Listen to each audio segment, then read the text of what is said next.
você não olhar com bons olhos o seu reflexo no espelho, não há como você conviver bem com ninguém. Já viram aqueles irmãos da igreja que são assim, amargos? Já viram? Aqui não tem, eu sei que aqui não tem, mas tem igreja que tem. Aquele irmão amargo, você dá bem feliz sábado para ele, mas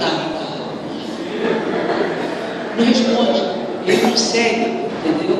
Ei, irmão, tudo bem? Não, ele não consegue, entende assim? Sabe por quê? Ele não conseguiu ter um encontro real com ele.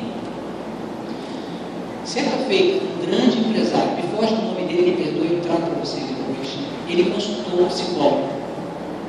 E ele falou que, apesar do sucesso na vida, ele tinha problemas. Família, os empregados, os funcionários. E o psicólogo deu uma receita para ele. Ele falou assim: vá para casa e durante 8 dias, tranque-se no escritório e tenha um encontro com você mesmo. E ele foi para casa. E durante 8 dias ele entrava no escritório, colocava ali no seu aparelho de som, Bach, Beethoven, Mozart, para ouvir. No final de 8 dias ele voltou para o psicólogo e disse assim: olha, o senhor me deu uma receita, não resolveu nada, eu continuo tendo problemas em casa, continuo tendo problema comigo mesmo, continuo tendo problema. E ele falou: você fez o que eu fiz, você teve um encontro com você mesmo. Eu entrei no escritório e coloquei lá para ouvir, para relaxar, Mozart, Bach, Beethoven. Ele falou: mas meu amigo, eu não pedi você para ter um encontro com Mozart, com Bach, com Beethoven, eu pedi a você para ter um encontro com você mesmo, sozinho, só você, autoanálise, você fazer uma autoavaliação de você mesmo. Ele falou: doutor, não me peça isso, porque a pior pessoa com a qual eu posso me encontrar é comigo mesmo. Então, se você não consegue aceitar a si mesmo, como que você vai abençoar a vida de outra pessoa?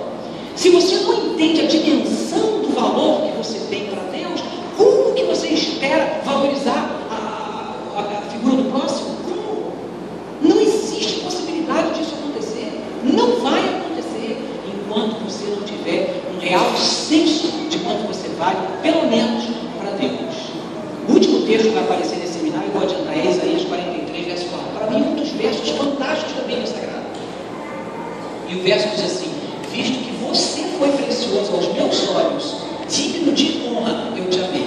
Quem está dizendo isso? Deus. Para quem ele está dizendo isso? Para o seu povo. De maneira pessoal, intransferível.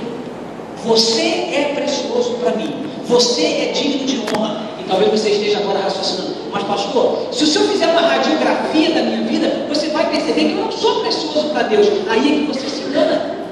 Porque independente daquilo que você tenha cometido, independente daquilo que você tenha falado, pensado, ou agido com a sua família, independente do que você tenha feito na sua vida, Deus continua amando você. Porque a palavra de Deus diz que Deus é amor. Ele não tem, ele é.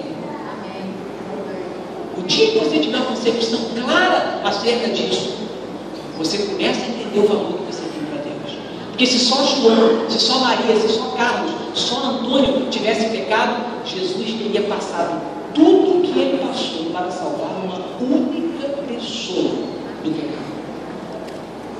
Muito bem, vamos avançar. A maioria das pessoas possui uma concepção equivocada acerca de si mesmo. Pode passar? Isso. Agora segura. Se eu dissesse para você, deixa eu pegar um casal aqui, eu fico temendo assim, brincar e a pessoa, eu vou falar com Isaías. Bom, Isaías é por isso. Se eu chegar para Isaías e falar assim: Isaías, você é demais, você vai gostar? Sim ou não? Demais. Demais, igual o pastor Arthur fala. Você é demais. Mas se eu chegar para o Paulo e dizer assim: Paulo, você é de menos, você vai ficar feliz comigo? Não. Mas sabe o que esse camarada escreveu na internet? Olha só, pode passar.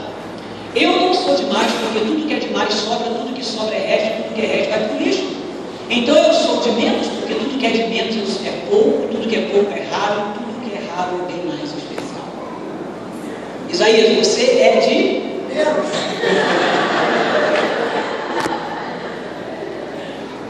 Por que eu fiz questão de inserir essa sentença aqui? Para você entender que todo